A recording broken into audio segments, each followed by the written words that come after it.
Muy bien, señores. Yo denuncié fuera del aire y lo quiero hacer públicamente ahora, que Pedro Cava quería adocenar, ¿qué se dice? Sí.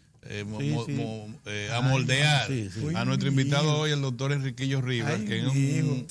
histórico consultor agropecuario. Y Ay, comenzó a Dios. hablarle del tema este del DR Casta. Sí. Pero su opinión, ¿qué tú crees? O sea, ya no, preguntarle que va a repetir lo que dijo Pedro, pero yo le voy a preguntar, no obstante, como dije, el tema de nosotros. Doctor, saludo, ¿cómo está usted? Buenos Buenos días, días. buenos días. Yo me quedé unos minutos más porque no podemos desperdiciar su presencia, para nosotros muy honrosa.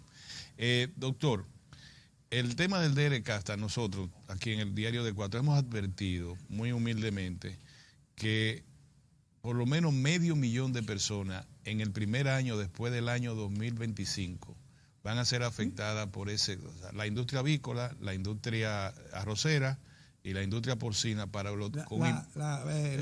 y la industria lechera en sentido lechera. general, la ganadería, como primeros impactos, digamos, del próximo cuatrenio, después que entre en vigencia totalmente la desgravación arancelaria. La degravación arancelaria. Que debería Todo ser venga. desgraciación. Sí. Es verdad lo que le quiso convencer a usted Pedro Cava fuera del aire. Es decir, ¿va a pasar eso o no va a pasar? No puede pasar. Eso me gusta. No puede pasar No porque puede pasar. el caso más típico es el arroz. Aquí hay más de 30,000 productores de arroz.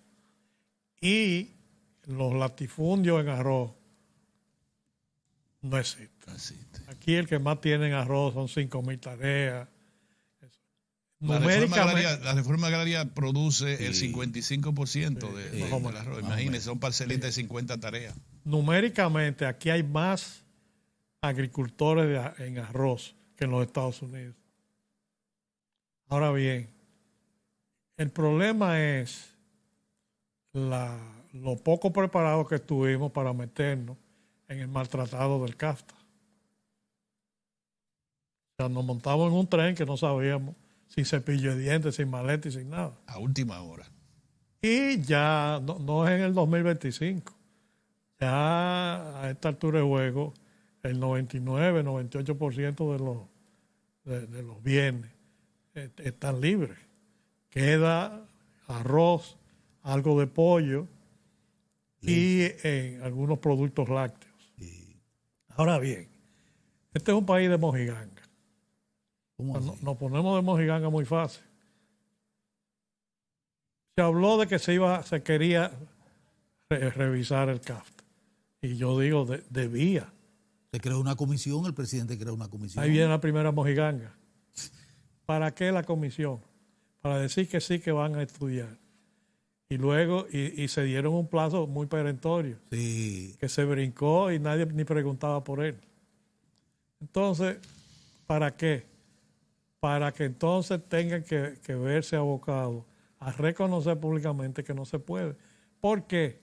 Si usted ve de los 7 países del DRK, República Dominicana es el que tiene el intercambio, el que tenía el intercambio más nivelado cuando la cuenca, la iniciativa Reagan Sí. de la cuenca del Caribe. Sí.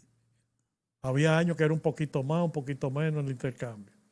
Desde que entró el CAFTA, se abrió lo que Manegotti y yo llamamos la fauce, la boca del cocodrilo. Sí. Es decir, por cada $10 que se mueven en ese intercambio, 6 es República Dominicana hacia los Estados Unidos. Y los Estados Unidos tienen un 40% por encima positivo del intercambio. Entonces, ¿qué van a revisar? ¿Qué van a revisar? Hay un argumento ridículo, que son los subsidios. Pero se ha demostrado, y el BID ha hecho trabajo muy claro, que República Dominicana, por ejemplo, en el gobierno de Leonel Fernández, daba más ayuda a la agropecuaria en comparación que los Estados Unidos. Aquí se llegó a gastar casi el 3% del Producto Interno Bruto agropecuario en ayudas al campo dominicano en ese entonces. Hoy en día sigue siendo alto. Nicaragua y República Dominicana eran los que más ayudaban el campo a sus productores. Entonces, no me digas que tú subsidias cuando tú subsidias inclusive más que yo. Entonces, es un No es como puñal. un poquito demasiado lo que usted está diciendo. No es como un poquito demasiado lo que usted está diciendo. No, esa es la Porque realidad. en Estados Unidos se subsidia para que no produzcan y se subsidia para que produzcan. Lo que han quitado han sido los subsidios a la exportación, o sea, muy directo. Pero Agrodosa es un subsidio aquí. La peinoración es un subsidio aquí. Los créditos mínimos del Banco Agrícola es un subsidio. Y la roturación gratis de terreno es un subsidio. El servicio de extensión es un subsidio. O sea, eso está desglosado, eso no es que me lo he inventado yo. Y son exageraciones mías. Yo he dicho que después de esa aclaración que hizo el ministro José Ramón Peralta, a propósito de una pregunta que le hicieron en la Cámara Americana del Comercio, dice, no, nosotros no vamos a iniciar proceso de renegociación. Y Omar Benítez, que era el adalid de la defensa de los productores, y que dijo que había dicho incluso 2 semanas antes que se estaba en el trabajo, en el proceso, hacia lo que iba a ser la ruta para discutir la posibilidad también hecho para atrás. Frente a eso, yo lo único que he dicho desde aquí humildemente digo, bueno, pero entonces ¿cuál es el plan B? A propósito de lo que usted acaba de decir, de que eso no debe ser. O sea, que debemos buscar algún tipo de alternativa para el productor local. Hábleme de eso. ¿Cuál sería la alternativa? La respuesta la tienen los japoneses. ¿Los japoneses? Los japoneses, por proteger su arroz, que es un símbolo, sí, y una seguridad alimentaria principalísima, lo que hacen es traen arroz, cumplen con sus acuerdos, lo traen y lo tiran en ayuda. O sea, lo distraen para otra cosa y cumplen con el tratado. Aquí lo que habría que hacer es seguir subsidiando a los productores. A los productores en ciertos renglones extremadamente importantes, por ejemplo, como es el arrocero. El arroz, sí. Bueno, ustedes se pasaron 12 años ignorando el tema de los subsidios y lo mantuvieron, y nosotros también, que siga la fiesta. Entonces, si no se puede renegociar, porque también puede venir una divagación, exageración, como le llamen, del presidente norteamericano, sí, y que caigamos en una revisión del tratado. Sí. Y se cuele el arroz. Viva Dios. Ahora bien, si eso no se puede, sigan dando las ayudas. O sea, tú, Doña Mora, todos esos productores conocidos de este país, sigan produciendo y nosotros seguimos ayudando. Pero que no se puede permitir que ese sector desaparezca. No, claro que no. Eso no. En los próximos 10 o 20 años no se puede permitir porque son demasiados. Y socialmente el impacto es demasiado. Sí. Y la misma razón de la incompetitividad en el arroz está en la eficiencia del productor antagónico, es decir, de los asiáticos, de los norteamericanos. Son mucho más eficientes y producen a mucho menos costo que nosotros. Aquí, gente como Oliverio Espaillá, aquí hay aquí hemos mejorado la calidad. Han ido mejorando. Sí. Entonces, eso puede llegar a un momento en que la diferencia en la competitividad sea mínima y entonces el esfuerzo del Estado a cubrir la deficiencia con exoneración de impuestos. O sea, una norma anual de que no pagan el anticipo, no pagan, eso son ayudas. Sí. Y sigan comprando tractores, y sigan arando tierra, amplíen la cobertura de Agrodosa. Los intereses del Banco Agrícola lo bajen de un 3%. Entonces, hay alternativas. Hay alternativas, pero lógicas, y no ponerse a mojiganguear de que sí que vamos a revisar cuando no van a revisar. Eso es lo que yo estoy esperando, que nos digan las alternativas del Estado. Mozart, porque mira cómo le está planteando. Reclamaba no hay problema. Ustedes dicen que ya no. Pero expliquen por qué. Expliquen por qué y ¿Por qué cuáles si son se las convocó alternativas. por decreto a una comisión Por irreflexivo. para hacer el estudio? El estudio. No conocemos ni el estudio, No conocemos nada. o sea, el diagnóstico de la situación, ni tampoco la motivación de dejar sin efecto la Bueno, iniciativa. es que aquí vivimos en un tirijala político. Todo es política en este país. Entonces, el tema del CAFTA tiene ambigüedades y tiene puntos muy feos, producto de la prisa y del desconocimiento. Y se firmó mal. Por ejemplo, los panameños no entraron en eso. ¿Y qué? Se suicidaron los panameños. No están en el CAFTA. No, los costarricenses se tomaron su tiempo, hicieron una consulta nacional y demás, y por poco pierden. Bueno, pero ganó el sí, vamos arriba. Entonces, aquí lo que había era que serenarse, cogerlo a Agripino, que dejar el tren de él, no precipitado. como él llamó, que se montaron en el tren. Sí, como yo digo, se montaron en el tren sin maleta y sin cepillo de dientes. Pero hay una cosa, sin embargo, un precedente que puede mostrar el camino, en todo caso, si es que no nos queda otro remedio con una revisión. Cuando se firmó el acuerdo de comercio mundial en Marrakech, motivado por la Organización Mundial de Comercio, que fue la que lo convocó, participaron todas las naciones. Nosotros fuimos con un representante muy neoliberal, él, que creía... Zambén. Miguel Zambén, sí. que creía incluso en un planteamiento que había ganado mucho terreno, el de que si la República Dominicana podía conseguir un producto alimenticio más barato en una zona del mundo, que lo dejara de producir. Acuérdense que eso fue un planteamiento que en ese momento lo sostenían cerebros del país, como Andy Dawarre, Aristides Escudero y esos señores. Oh, y Sonia Guzmán hablaba que había que eliminar el arroz del Bajo Yaque por la salinización y una serie de cosas. Que en cierto punto es verdad, pero es una verdad que no hay que estar latigando. Pero bueno, el asunto es que sin embargo, una vez él llega y se hace el análisis en frío y se ve el diablo ya muy cerca. Sí. Entonces, se tomó la decisión de motivar una rectificación técnica. Sí. Papel que cumplió en primerísimo lugar el amigo Omar Benítez, que fue quien participó en el diagnóstico y elaboró la estrategia. Sí, señor. Porque en ese momento se pusieron a pensar, ay, pero ven acá, ¿y qué es lo que va a pasar? Sí. No, vamos a rectificar esto. Y era tan evidente, tan obvio, que el organismo rector de reconoció. Sí, tiene razón. Vamos a poner cosas bonitas porque hay que ser políticos. Esas entidades internacionales son también muy políticas. Sí, vamos a ser políticos.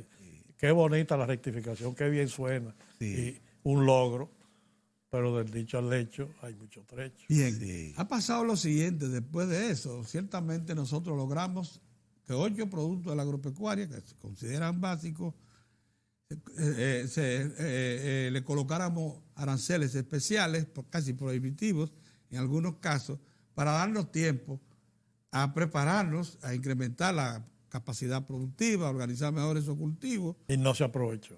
¿Y no se aprovechó? No. Estos 10 años pasaron de fly. ¿Cómo?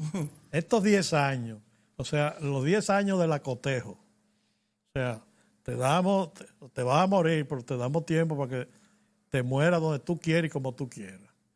O, para no morirte, te dediques a otra cosa que no te mate. Ese tiempo pasó. Y todo siguió inalterado.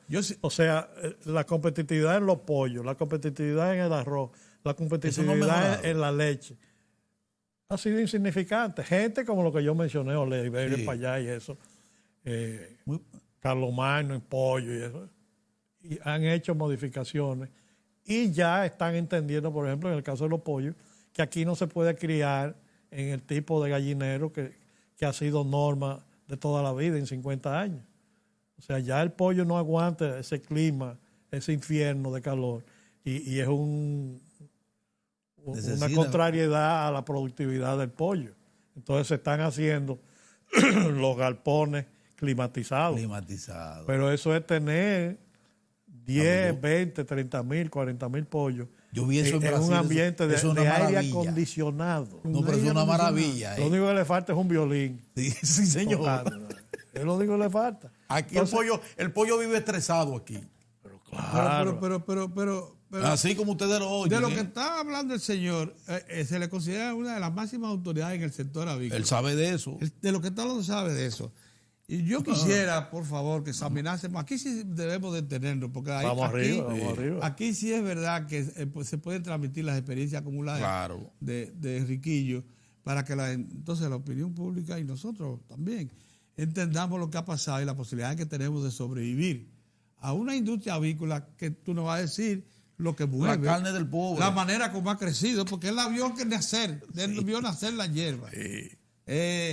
Y lo que significa para la economía. Vamos a hacer un alto. Aprovechar ahora para cumplir. Y vamos a volver con ese tema. Con ese tema, pero que lo va a analizar en Enriquillo en sus detalles. Así es. Volvemos ahora.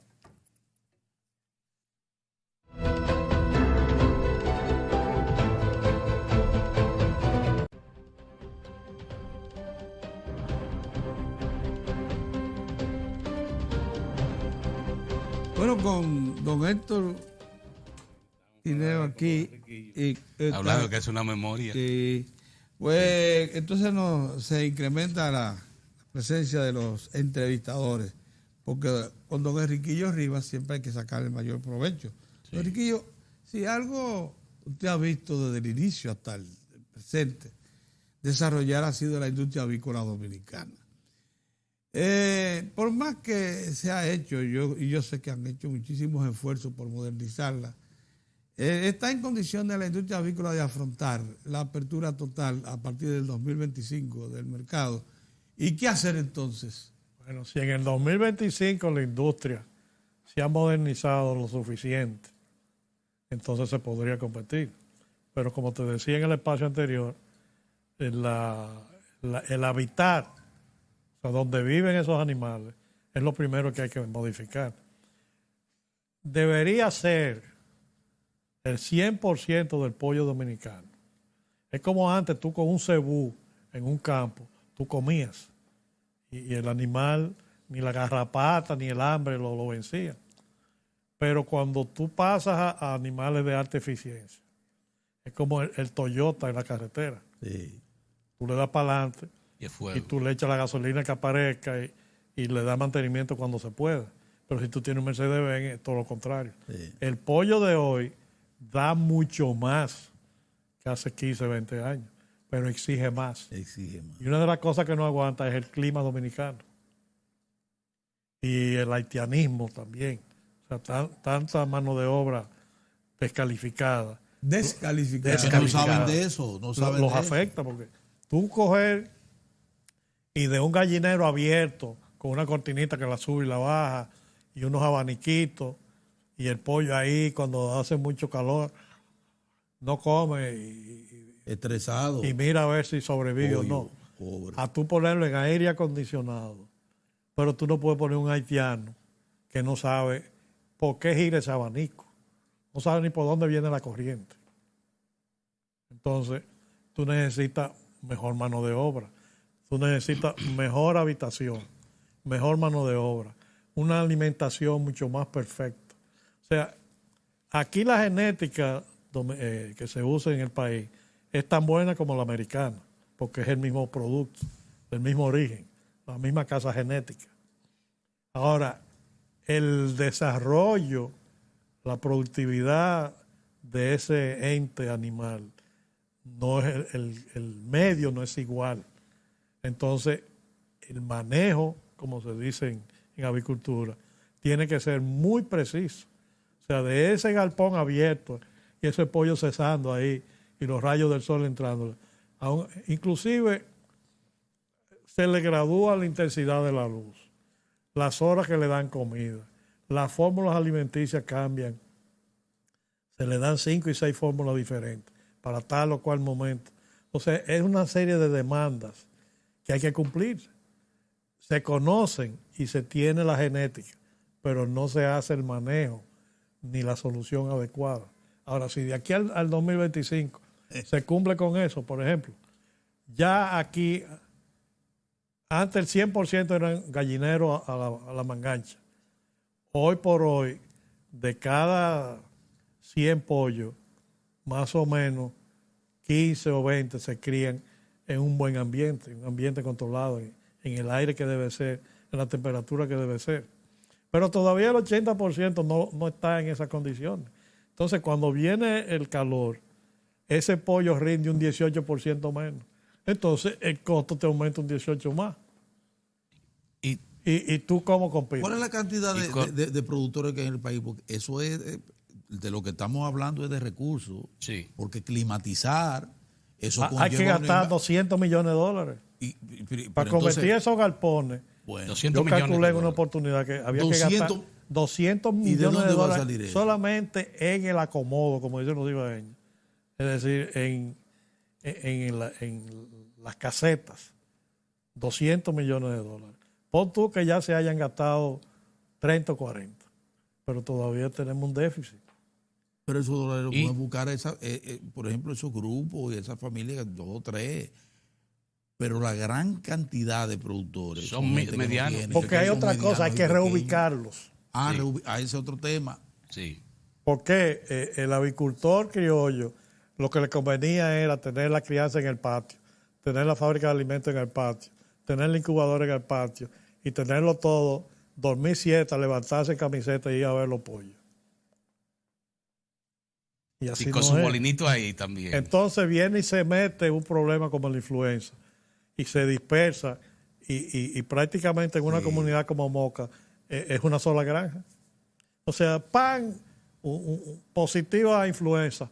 ¿Cuántas gallinas hay en un radio de 1 kilómetro? 300,000, 400,000. Como si nada. Como si nada, entonces hay que reubicarla. O sea, hay que entrar en todo un proceso que yo veo un poco difícil que de aquí al 2025 lo hayamos cumplido. Y el proceso no es imposible, de cooperación, la cooperativa funciona en el caso de los productores de pollo. Aquí las cooperativas han sido un acto desesperado. Desesperado. Ajá. Y en algunas cosas han funcionado, sobre todo cuando hay familiaridad. Pequeños núcleos se van ampliando en orden cooperativo. Pero los avicultores son arzobispos cada uno. Ese es el problema. Y cada uno da para el cardenal. Es un problema. Exacto. Sí, es un problema. Entonces, la asociatividad en Moca funcionó. La cooperativa de Moca fue un ejemplo. Ajá. Los bautistas, Wilfredo y eso, fueron modelos de gestión compartida. Pero después cada uno cogió por su lado. ¿Y lo de la industria cárnica no fue una integración? No. Y los únicos que tienen ni siquiera la reforma agraria está cooperativizada en el sentido que debería estar. Porque ha faltado intención, ha faltado instrucción y ha faltado una motivación real en el orden cooperativo. Y en inversión, hablamos de 2025, conocemos la infraestructura que tenemos y sus limitaciones. Para adecuar, hacer una adecuación, ¿qué inversión conllevaría? Bueno, si te menciono que todavía faltarían unos 160 millones de dólares 160 millones en inversión en la habitación, o sea, en el hotel de los pollos. En la producción de huevos, quién sabe cuánto más. En la reubicación, porque eso es otra cosa. Sí. Hasta ahora los galpones existentes lo han ido modificando, le meten aislación, le meten aireación, abanico incluso, y electrificación, y paneles de agua como radiadores, y entonces los modifican, pero si están en Sierra Prieta, siguen en Sierra Prieta, si están en Moca, siguen en Moca. Entonces esa reubicación, la mitad de esos planteles hay que sacarlo de ahí y llevárselo a otro sitio. Porque habrá un momento que tiene todo modernizado, pero la bioseguridad no está modernizada y se te afecta. Se te mete un morbo y te acaba con la vida. Y ya eso atenta contra la seguridad alimentaria. Esos son los retos de estos sectores. ¿Cómo ha evolucionado la industria avícola? ¿Qué cantidad de alimentos nos reclama? Nos aporta ya al consumo? ¿Y de qué manera? República Dominicana, desde hace 20 años, ha sido de los países del mundo con mayor per cápita en el mundo. Es decir, aquí se ha llegado a consumir 73 libras de carne de pollo por habitante. Es decir, 10 millones de dominicanos comiéndose 730 millones de libras de pollo. Eso es un dato interesantísimo. Es un mercadazo. Sí, la carne uno es. Es proteína. Sí. En huevos no. En huevos aquí se está en la mitad del consumo que debería ser. El problema, Riquillo, es esa calidad. ¿Cuál es el consumo nuestro de huevo hoy? Más o menos 5 millones de unidades diarias. ¿Y debiéramos ser cuánto el consumo? 8 o 10. ¿Y cuánto estamos produciendo? Mira, a mí me preocupan, me preocupan los productores, porque en eso sí estoy de acuerdo. Bueno, Manzadeh decía en estos días. El economista. Sí, que nos despreocupáramos por eso, porque al final de cuentas el DRK hasta quien beneficia es al consumidor. Sí. Y es verdad, un consumidor que recibe un producto bueno, de calidad, garantizado, cercano. Y a un precio. Sí, pero yo tengo que pensar también en nuestro productor. Claro. Entonces, ahí viene el tema de mercado. Tenemos que buscar alternativas. Bueno, hay una figura. Prefiero el muslo gringo, del pollo gringo, al mulito del pollo. Hay una figura que hay que tenerle en cuenta. Productores de arroz hay 30, 34 mil. Y por coincidencia, gente relacionada directamente con la avicultura son 30 o 34 mil. Quiere decir que entre esos dos sectores tú tienes 70 mil familias. Eso es viviendo el día a día. Para que lo sepan. Y prácticamente ya no saben hacer otra cosa que no sea criar pollo. En esa gente hay que pensar. En esa gente hay que pensar. Sí. Y cuando tú te metes a los lecheros, ya llegaste a 100,000 familias. En una población de 10 millones, 100,000 familias es mucha gente. Entonces, por eso es que yo digo... Con un promedio de 4... y volvemos al primer tema. Si aquí no se puede renegociar, si a Donald Trump no le da la gana, la farandola de revisar y algo se nos pega, tendrá el gobierno dominicano que seguir ayudando a los agricultores en ese campo específico. Sí. Sobre todo en el arroz, porque el arroz necesita más ayuda directa.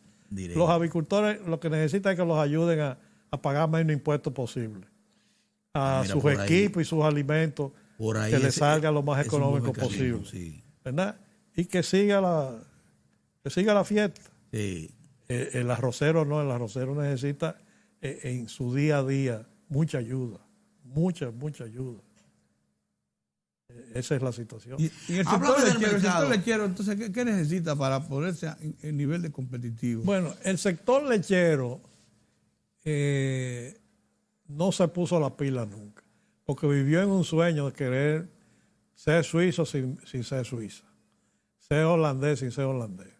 ¿Cómo? Y tener los ganados que tienen esos países, que son de primera calidad. Y aquí con un pajarito que se llama garrapata, mi papá compró una vez un animal de $35,000 y le tenía un hombre día y noche que hasta dormía con él recostado en la barriga del toro Horti. Y vino una garrapatica, lo picó y le dio brucelosis y se murió. ¡Qué barbaridad! No tenía defecto. O sea, quisieron vivir un sueño de Pilarín y perdieron mucho tiempo. Hoy en día, entonces, ya se han dado cuenta que los cruces de buenas razas lecheras con animales resistentes como son los brahmas es lo que funciona en este país. Pero le tomó 30 años llegar a esa conclusión. Ya y perdieron mucho tiempo. Pero sí, como principalmente la leche se produce con hierba, ahora masivamente tiene que ser con alimentos concentrados. Entonces, esos dos aspectos se pueden nivelar. Tener bastante hierba, saber conservar la hierba, porque cuando viene la sequía se acabó la hierba. Sí, señor. En Rusia, Estados Unidos y eso, viene el invierno y no hay hierba, pero la tienen guardada. Aquí lo que guardan es el deseo y que Dios, y a misa para que Dios lo cuide. Pero se ha avanzado un poco, porque ya entre algunos ganaderos hay cultura, se ha ido desarrollando una cultura de que tienen que tener previsiones. Por lo menos ya saben Sí, lo que sí, deben hacer. sí, sí. Y es un capítulo que se puede, y el problema es la identidad de ese productor con el campo, que no se van a querer quedar en el campo. Sí. Una vez un señor de Santiago Rodríguez fue a mi casa a que yo lo aconsejara si invertía lo que se había ganado en vender una compañía que tenía de vigilante y se dedicaba en Santiago Rodríguez, una zona ganadera, a ganadería, que es que yo pensaba, de eso hace como 15 o 20 años, le dije, métete otra cosa porque el campo es muy inestable. Sí, muy inestable. Y tú naciste en el campo, pero ya tú no eres campesino. Así es que olvídate de eso. Y se llevó de mí y me lo agradece. Enriquillo, nosotros tenemos, y los productores tienen esa ventaja, que tienen un mercado para su pollo, ¿verdad? Y sus huevos. Y tenemos una alternativa también de exportación en el caso de Haití. Los haitianos compran su pollito de este lado.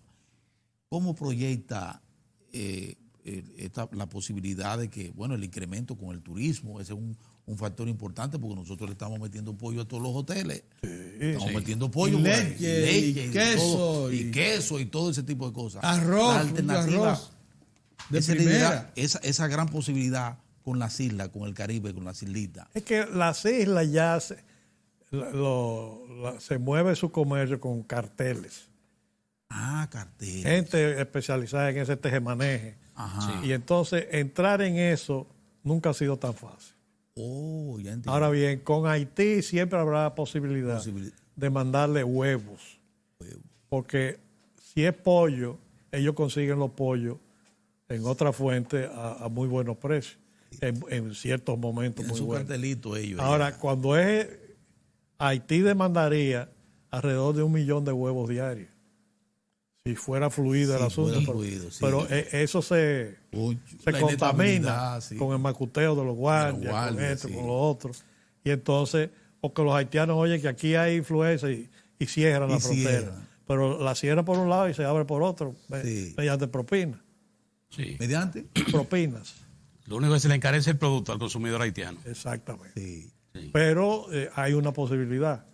Y la exportación en avicultura, por ejemplo, nunca ha sido un atractivo para los productores.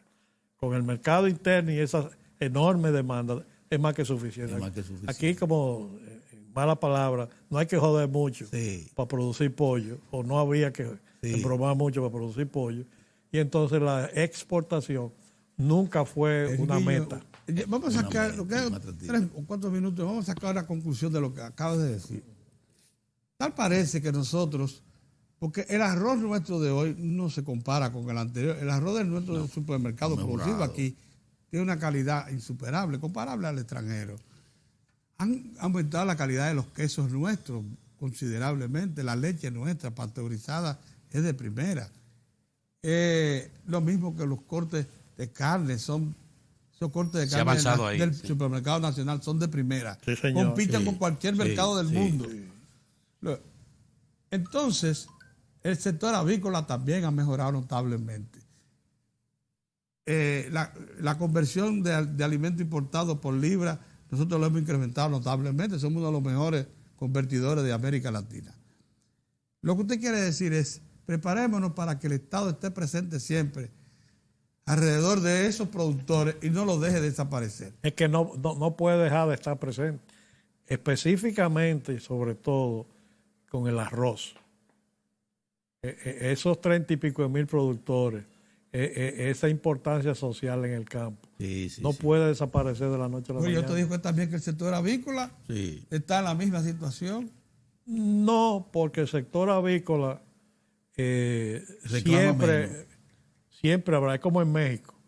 En México el libre comercio le dio duro por la cabeza a los productores, a los agricultores y a los productores de industria animal.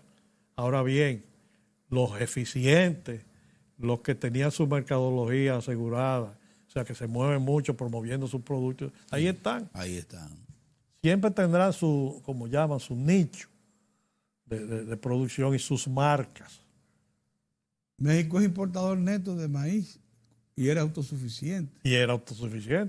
Pero en pollo, por ejemplo, tiene una industria muy poderosa, ahora muy concentrada. Aquí hay 400 y pico de productores y 38 plantas de incubación, ¿verdad? Entonces, o sea, está muy disperso, muy medianos que muy participan en el repartido. mercado. Con las nuevas situaciones del libre comercio ya en 2025 que ustedes mencionan, ya entonces ese núcleo se va a reducir. ¿Quiénes van a quedar? Los eficientes. Doctor, muchas gracias. Doctor Enriquillo Ríos. Óigame, ¿cuánto? Muy edificante. A mí me tranquiliza porque por lo menos con esa voz autorizada saben que plantean alternativas. Yo espero que el gobierno también plantee la suya. Que no tiene otro remedio. Muy bien, muchas gracias, doctor. Cómo no, muy buenos días. Nosotros volvemos Gracias, mañana, Enriquillo. Dios mediante.